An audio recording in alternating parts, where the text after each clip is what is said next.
Bonjour à chacun. L'heure n'est pas aux réjouissances, compte tenu du fait que notre frère Benoît est sur le point de nous quitter.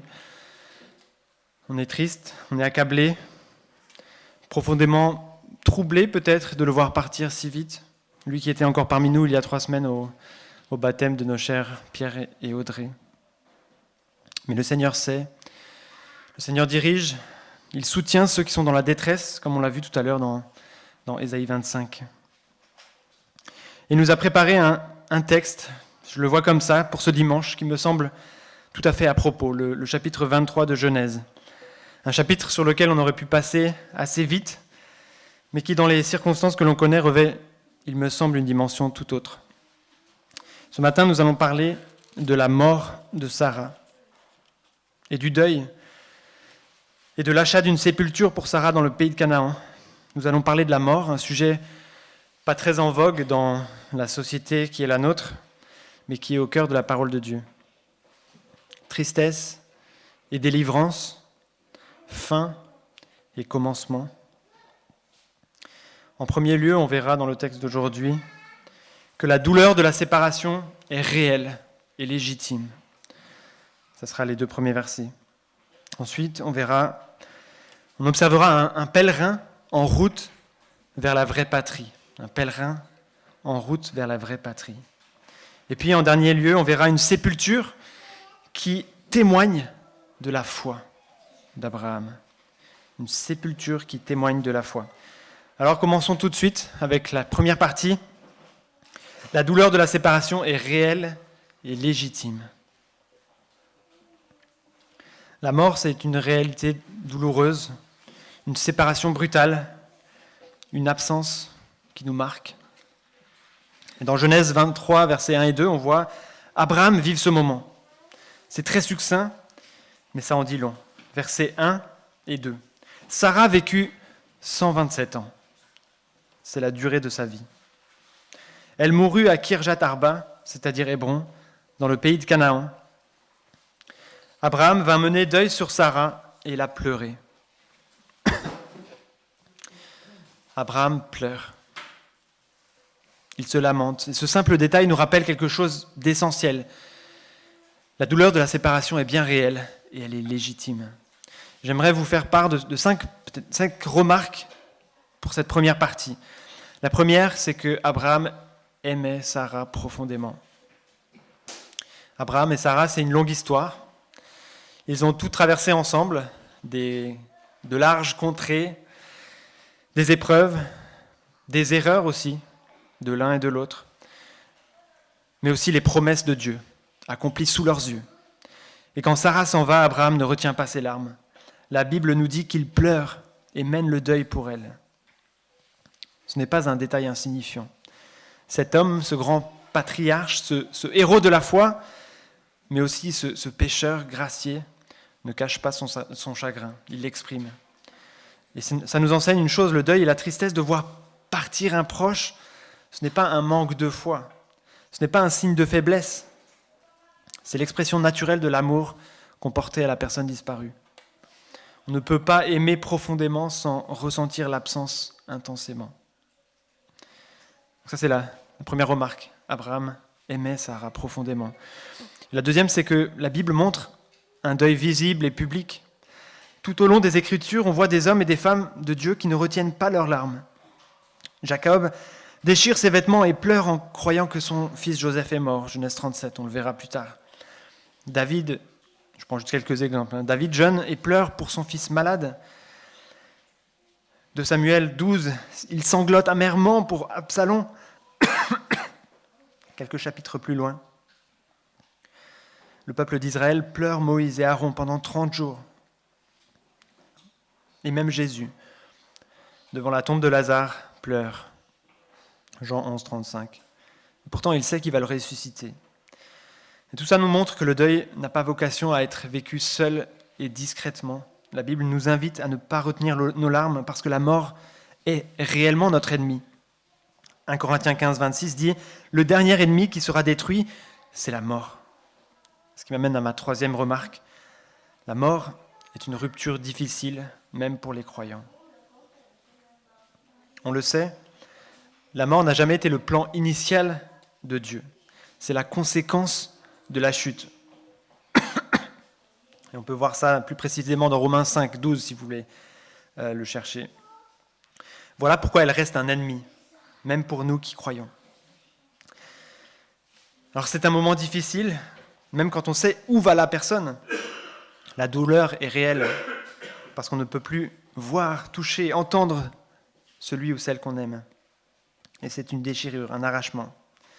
La mort, même pour un croyant, reste bouleversant. Oui, nous nous réjouissons du salut. Oui, nous savons que la personne est ou va avec le Seigneur. Mais ça ne nous empêche pas de ressentir la séparation avec douleur. La mort n'est pas dans le plan initial de Dieu. C'est difficile, même pour les croyants. Quatrième remarque, la douleur du deuil est normale, mais nous ne sommes pas sans espérance. Dans 1 Thessaloniciens 4, verset 13, Paul écrit « Nous ne voulons pas, frères, que vous soyez dans l'ignorance au sujet de ceux qui dorment, afin que vous ne soyez pas affligés comme les autres qui n'ont pas d'espérance. » Nous avons le droit d'être affligés, mais pas comme ceux qui n'ont pas d'espérance. C'est ça qui fait toute la différence. La tristesse est réelle, mais elle est tempérée par une vérité plus grande encore, la résurrection, la vie éternelle. Comme le rappelle John Piper, la mort n'est pas la fin pour le croyant. C'est un passage vers la présence de Dieu. Et en se rappelant de ces vérités que l'on connaît, notre douleur ne disparaît pas, mais elle est enveloppée par une espérance inébranlable. Alors peut-être une cinquième remarque, plus spécifiquement par rapport à Benoît. Benoît va probablement, en tout cas humainement parlant, très bientôt rejoindre sa patrie céleste. Benoît est sur le point de partir. Peut-être est-il déjà dans la présence du Seigneur au moment où nous parlons. Et nous le savons bien, ça nous fait mal. Nous allons ressentir son absence. La mort est un ennemi. Nous avons le droit de pleurer. Mais en même temps, nous savons où il va. Il ne disparaît pas, il ne tombe pas dans le néant. Il va rejoindre son Sauveur, celui qui l'a aimé, celui qui l'a servi. Il entre dans cette joie parfaite, cette paix éternelle. Et ça, c'est une source de consolation. Paul l'a écrit dans Philippiens 1, verset 21. « Car Christ est ma vie, et la mort m'est un gain. » Pour Benoît, la mort n'est pas une perte, c'est un gain. Il quitte ce monde déchu pour être pleinement avec son Seigneur. Alors oui, pleurons comme Abraham. Oui, ressentons la séparation, mais nous savons que ce n'est pas une séparation définitive. Un jour, nous nous retrouverons. Et en attendant ce jour, nous pleurons, mais pas comme ceux qui n'ont pas d'espérance. La douleur de la séparation est réelle et légitime. Puis on arrive à notre deuxième partie. Donc ça va être les versets 3 à 16. Un pèlerin en route vers la vraie patrie. Abraham vient de pleurer Sarah et maintenant il se lève pour s'occuper de sa sépulture. Un détail frappant attire notre attention, bien qu'il vive en Canaan depuis des années, bien que Dieu lui ait promis ce pays, il ne possède pas encore un seul bout de terrain. Il a été autorisé de vivre là, avec une alliance aussi avec Abimelech, mais il n'y a rien qui est à lui ici encore. Il doit négocier l'achat d'une parcelle pour y enterrer sa femme. Et ce n'est pas un simple détail. On va lire ce passage, donc versets 3 à 16 du chapitre 23. Puis il s'éloigna de son corps et dit aux Hittites, « Je suis un étranger et un résident temporaire parmi vous. Donnez-moi une propriété funéraire chez vous pour que j'enterre mon mort et l'éloigne de moi. » Les Hittites répondirent à Abraham, « Écoute-nous, Seigneur, tu es un prince de Dieu au milieu de nous. Enterre ton mort dans celui de nos sépulcres que tu choisiras. Aucun de nous ne te refusera son tombeau pour que tu enterres ton mort. » Abraham se leva et se prosterna devant la population du pays, devant les Hittites, puis il leur dit, « Si vous permettez que j'enterre mon mort et que je l'éloigne de moi, écoutez-moi, intercédez pour moi auprès d'Éphron, fils de Tsochar, pour qu'il me cède la grotte de Macpéla, qui lui appartient et qui se trouve à l'extrémité de son champ, qu'il me la cède contre sa valeur en argent, afin qu'elle me serve de propriété funéraire au milieu de vous. » Or, Éphron était assis parmi les Hittites, et Éphron le Hittite répondit à Abraham devant les Hittites et à tous ceux qui entraient par la porte de sa ville, « Non, mon Seigneur, écoute-moi, je te donne le champ, ainsi que la grotte qui s'y trouve.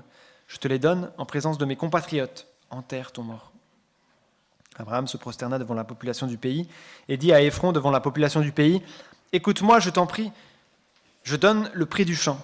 Accepte-le et j'y enterrerai mon mort. » Éphron répondit à Abraham, « Mon Seigneur, écoute-moi, une terre de 400 pièces d'argent, qu'est-ce que cela entre nous? Enterre ton mort. » Abraham comprit Éphron et lui pesa la quantité d'argent qu'il avait indiquée devant les Hittites, 400 pièces d'argent, d'après le cours en vigueur chez les marchands. Jusqu'ici. Alors Abraham lui-même le reconnaît, « Je suis étranger et habitant ou résident provisoire parmi vous. » Genèse 23, verset 4. C'est un voyageur, un pèlerin, un résident temporaire, pardon. Et j'aimerais qu'on se concentre majoritairement sur ça. Quand Abraham négocie un terrain pour enterrer Sarah, il commence par une déclaration frappante. « Je suis étranger et voyageur, ou étranger et résident temporaire parmi vous. » Voilà comment il se voit. Même en terre promise, il vit là, mais sans s'y installer. Il élève des tentes et pas des palais.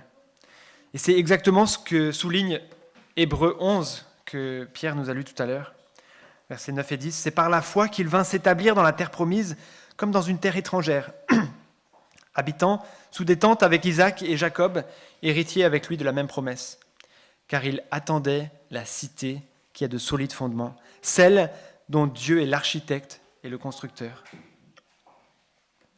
Abraham a vécu en Canaan comme en terre étrangère. Dieu lui avait promis ce pays, mais il n'a jamais vécu comme un propriétaire, seulement comme un voyageur. Pourquoi ? Parce qu'il, selon Hébreux, attendait quelque chose de plus grand, une patrie céleste. Et dans les versets qui suivent, Hébreux 11, 13 à 16, on insiste sur cette réalité. C'est dans la foi qu'ils sont tous morts, sans avoir obtenu les choses promises. Mais ils les ont vus et salués de loin, reconnaissant qu'ils étaient étrangers et voyageurs sur la terre. Et on voit d'où ces mots sont tirés. Ceux qui parlent ainsi montrent qu'ils cherchent une patrie. S'ils avaient eu en vue celle d'où ils étaient sortis, ils auraient eu le temps d'y retourner. Mais maintenant, ils en désirent une meilleure, c'est-à-dire une céleste. Abraham savait apparemment que sa vraie maison n'était pas ici. Il marchait dans ce monde mais ne s'y attachait pas comme à une destination finale. Il savait qu'il était en pèlerinage vers la cité de Dieu. Et nous aussi, nous sommes des étrangers ici-bas. Ce que la Bible dit d'Abraham, elle le dit aussi de nous. Nous ne sommes pas chez nous ici. Paul le rappelle dans Philippiens 3,20, « Mais notre cité à nous est dans les cieux, d'où nous attendons aussi comme sauveur le Seigneur Jésus-Christ. » Nous sommes des pèlerins, en route pour notre vraie patrie. Et ce monde, aussi beau soit-il, n'est qu'un lieu de passage. Nous vivons ici pour un temps, mais notre véritable maison, c'est auprès du Seigneur. Notre citoyenneté est céleste. Et cela change tout. Ça veut dire que nous ne devons pas être attachés à ce qui est temporaire. Cela veut dire aussi que nous ne devons pas être surpris quand on se sent étranger dans ce monde. Nous n'avons pas besoin de chercher un chez-nous définitif ici-bas, parce que notre vrai chez-nous nous attend auprès du Seigneur. Et si nous sommes des voyageurs ici-bas, cela signifie aussi que la mort n'est pas la fin. C'est simplement le passage vers notre vraie demeure. Paul dit ceci dans 2 Corinthiens 5, versets 6 à 8. « Nous sommes donc toujours pleins de confiance, et nous savons qu'en demeurant dans ce corps, nous demeurons loin du Seigneur, car nous marchons par la foi et non par la vue. Nous sommes pleins de confiance, et nous aimons mieux quitter ce corps et demeurer auprès du Seigneur. » La mort n'est pas une défaite pour le croyant. C'est le moment où il rentre enfin chez lui. Pour Benoît, c'est un départ douloureux pour nous, mais c'est une arrivée triomphante dans la maison du Père. Il était en pèlerinage ici-bas, et peut-être bientôt, il arrive à destination. Alors, revenons à Abraham et à sa négociation. Il veut acheter un champ avec une grotte pour enterrer Sarah, et il commence à négocier avec les Hittites. Ce passage est, pour moi, fascinant. Il nous plonge un peu dans une manière de faire qui est étrangère à ce que nous avons l'habitude. Une culture qui est différente. Quand Abraham explique son besoin, Ephron, un des propriétaires, lui répond « Non, non, prends le champ, je te le donne ». Mais soyons honnêtes, est-ce qu'il voulait vraiment lui donner gratuitement ? A priori non. Parce qu'il est écrit à la fin « Abraham comprit ». Dans cette culture, c'était une manière de parler, avec honneur. On attendait que l'acheteur insiste pour payer, afin que le vendeur puisse enfin annoncer son prix. Ce qui arrive quelques versets plus loin. Ephron finit par glisser l'air de rien le prix du champ, 400 cycles d'argent. On pourrait le traduire, mais non, c'est rien du tout, mais si tu veux vraiment payer, voici le prix. Imaginez si on faisait ça aujourd'hui. Vous allez acheter une voiture, le vendeur vous dit c'est cadeau, prends-la, c'est à toi. Et attend que vous insistez pour payer. Et alors il faudrait que vous insistiez 3 fois et il vous dirait alors bon d'accord, elle vaut 30 000 euros, mais entre nous, qu'est-ce que 30 000 euros hein entre amis? Ça ne marcherait pas du tout. On lui dirait prends-la, elle est à toi, et tu dis vraiment merci, c'est gentil. Mais dans cette culture, c'était le moyen de montrer du respect et de la courtoisie. Et Abraham, de son côté, ne cherche pas à négocier. Tout est fait dans beaucoup de respect et d'honneur. Tout est fait publiquement aussi, devant toutes les personnes qui sont là à l'entrée de la ville. Et de chaque côté, on voit beaucoup de respect et d'honneur, et c'est beau à voir. Il accepte le prix, Abraham, paie la somme demandée, et acquiert ainsi un lieu où enterrer Sarah. Il agit dans ce texte avec dignité, avec respect, avec foi, en public, sachant que ce lieu sera un témoignage de la promesse de Dieu. Et cette négociation marque un tournant. Pour la première fois, Abraham possède une parcelle en Canaan, un tout petit bout du pays promis. Il n'y habitera pas, il n'y construira pas de maison, mais il l'achète pour une raison précise, témoigner de sa foi. Il croit que Dieu accomplira sa promesse. Et cette tombe en terre étrangère est un signe de cette espérance. Et c'est précisément ce qu'on va voir dans cette 3e partie, une sépulture qui témoigne de la foi. Versets 17 à 20. Le champ d'Ephron à Macpéla, vis-à-vis de Mamré. Vous vous rappelez que Mamré, c'était l'endroit où il avait vécu longtemps, où il y avait ses anges et Dieu qui était venu le voir. Donc c'était juste là, en face de Mamré.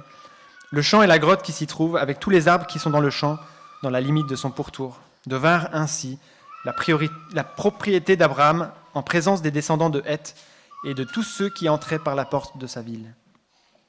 Après cela, Abraham enterra sa femme Sarah dans la grotte du champ de Macpéla vis-à-vis de Mamré, c'est-à-dire Hébron dans le pays de Canaan. Le champ et la grotte qui s'y trouvent furent ainsi accordés comme propriété funéraire à Abraham par les Hittites. La transaction est conclue. Abraham a payé le prix et la grotte de Macpéla, avec le champ qui l'entoure, lui appartiennent officiellement. Ce n'est pas seulement un acte administratif, il me semble, c'est aussi un acte de foi. En achetant ce terrain, Abraham ne cherchera pas simplement un lieu de repos pour Sarah, il affirme une conviction profonde, Dieu va tenir ses promesses. Il le croit et il s'installe, on pourrait dire, dans ce pays que Dieu lui a promis. Peut-être 3 remarques. La première, qu'il y a ici un tombeau en terre promise et pas ailleurs. Ce qui est frappant ici, c'est qu'Abraham aurait pu retourner dans son pays d'origine pour y enterrer Sarah. Ce n'était pas rare à l'époque, c'était logique même. On voulait souvent être enterré parmi ses ancêtres. Mais Abraham ne fait pas cela. Pourquoi ? Parce que son avenir et celui de sa descendance ne sont pas en Mésopotamie, mais en Canaan. Cette décision est une déclaration silencieuse, mais puissante. Il aurait pu se dire, Dieu m'a promis cette terre, mais je ne la possède pas encore, alors je vais ramener Sarah là d'où je viens. Mais non, il achète un morceau de cette terre promise, y enterre sa femme, il agit comme quelqu'un qui croit que Dieu va accomplir ce qu'il a dit, ce qu'il a promis. Et ce n'est pas juste pour Sarah, Abraham lui-même va être enterré dans cette même grotte. Et puis Isaac et Rebecca, et Jacob, et Léa. En Genèse 49, on voit Jacob qui fait la liste de toutes les personnes qui ont été entourées avant lui. Aucun d'eux ne sera ramené ailleurs. Et même ceux qui sont morts en Égypte, comme Jacob et Joseph, vont donner des instructions très claires. Ramenez mes os en Canaan. Genèse 50. Pourquoi cette insistance ? Ils savaient que Canaan était la terre de la promesse. Ce tombeau n'était pas un simple caveau familial, c'était un témoignage de leur foi en la fidélité de Dieu. Deuxième remarque, une foi qui attend l'accomplissement total. Abraham a vu une promesse s'accomplir, la naissance d'Isaac, mais le reste, il n'a pas encore reçu le pays promis. Il n'a pas encore reçu cette descendance aussi nombreuse que les étoiles. Pourtant, il croit. Il achète ce champ, non pas comme un homme qui possède, mais comme un homme qui espère. Encore une fois, Hébreux 11 nous dit clairement, c'est dans la foi qu'ils sont tous morts, sans avoir obtenu les choses promises. Mais ils les ont vus et salués de loin, reconnaissant qu'ils étaient étrangers et voyageurs sur la terre. Abraham vit comme un étranger, parce qu'il sait que le monde n'est pas son but final. Il avance dans une terre qu'il ne possédera jamais pleinement ici-bas, parce qu'il attend une meilleure patrie, une patrie céleste. En tout cas, c'est ce que nous dit Hébreux. On le voit pas hyper clairement dans le texte de Genèse, mais on le voit dans Hébreux. Sa foi est une foi en attente, une foi qui regarde au-delà du visible, une foi qui croit en la parole de Dieu plus qu'en les circonstances. Et cette foi, c'est aussi la nôtre. On n'a pas encore tout vu, on n'a pas encore tout obtenu, on n'a pas encore tout reçu, mais nous avançons comme Abraham en nous appuyant sur les promesses de Dieu. Puis une dernière remarque, c'est une espérance qui dépasse la mort. Si Abraham a attendu l'accomplissement des promesses dans cette vie, il savait aussi que la mort n'arrêterait pas le plan de Dieu. La mort de Sarah ou sa mort. Il savait que Dieu lui avait donné Isaac, et ce Dieu qui lui avait donné Isaac allait aussi accomplir le reste de ses promesses. C'est aussi le Dieu qui ressuscite. Et c'est dans cette même espérance que nous pouvons nous confier aujourd'hui. La mort n'est pas une fin, mais une transition. Jésus l'a affirmé avec force, « Je suis la résurrection et la vie. Celui qui croit en moi vivra, quand même il serait mort. » Jean 11. Nous ne déposons pas nos bien-aimés dans la terre pour les oublier, mais dans l'attente du jour où le Christ les appellera à sortir de leur tombe. Nous ne disons pas adieu. Si, en fait, on dit adieu. Mais à bientôt. Dans le sens premier de adieu, on dit adieu, en fait. Abraham a planté un témoignage en achetant ce tombeau. Un témoignage qui dit « Dieu accomplira ses promesses ».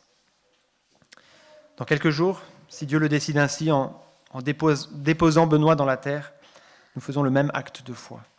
Son corps reposera ici, mais ce ne sera pas la fin. Ce ne sera pas sa fin. Un jour, il se relèvera dans la gloire et nous serons avec le Seigneur pour toujours. Alors, en guise de conclusion, j'aimerais vous lire une compilation de citations de croyants qui nous ont précédés, que j'ai trouvé très percutantes. C'est Greg Morse qui l'a écrit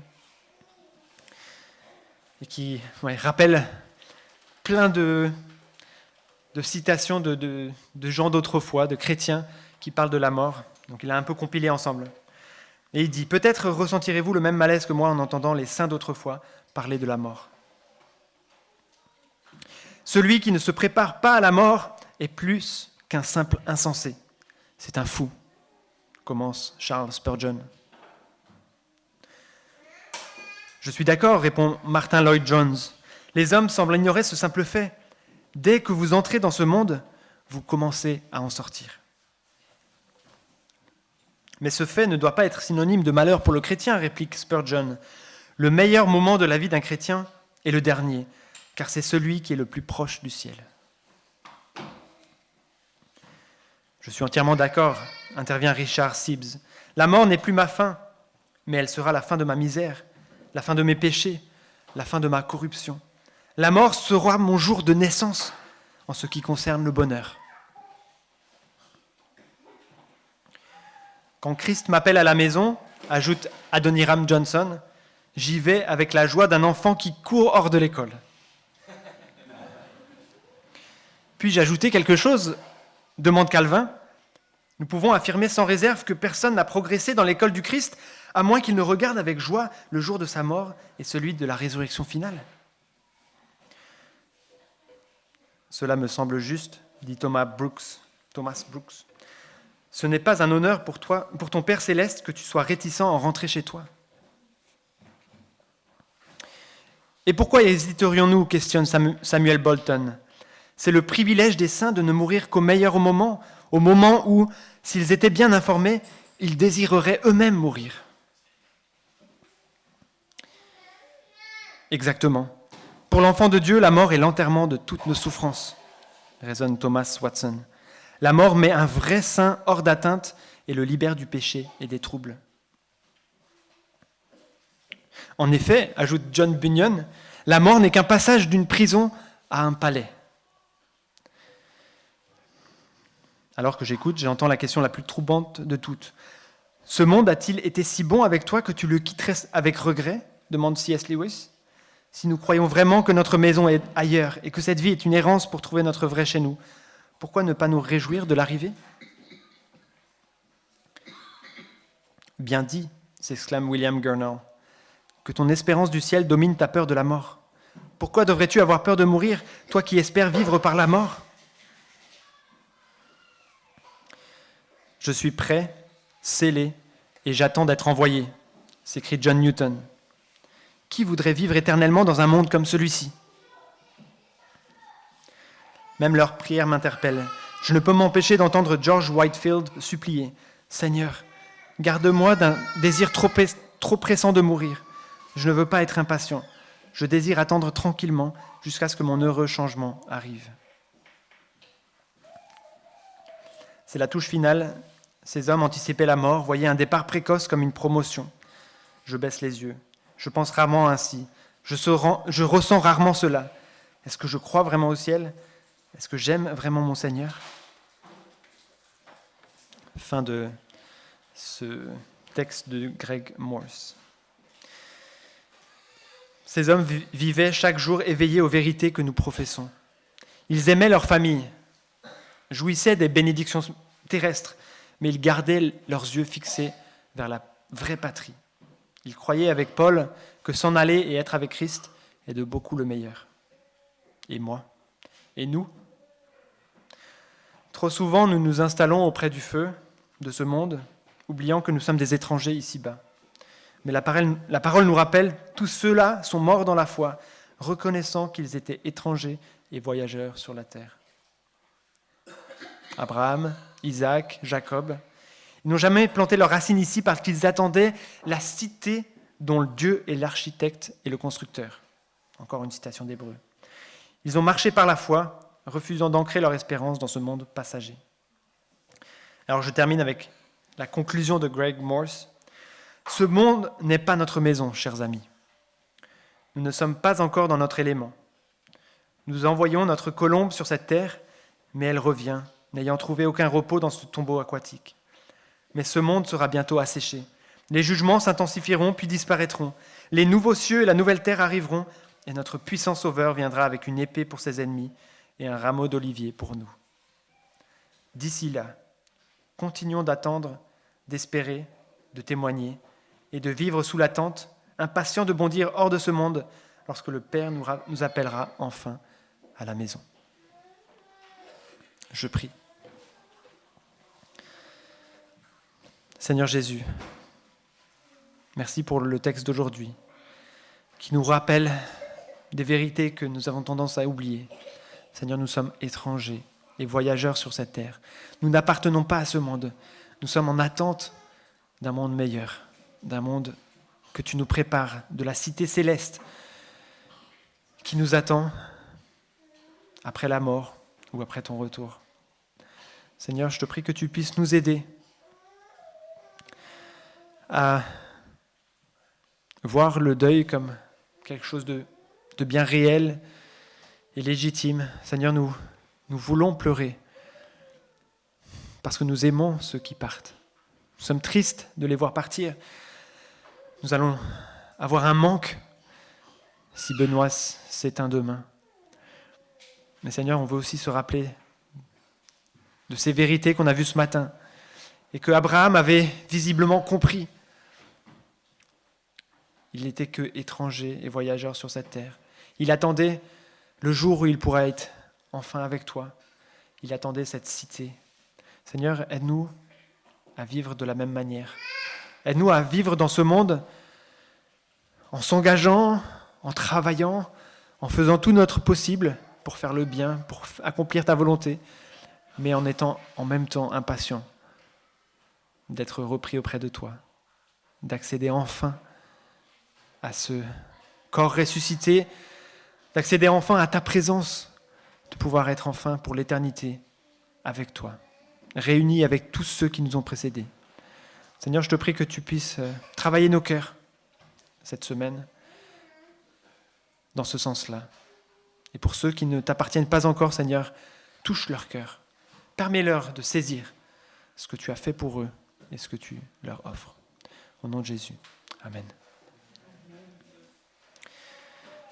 On va chanter « Oh, prends mon âme », le numéro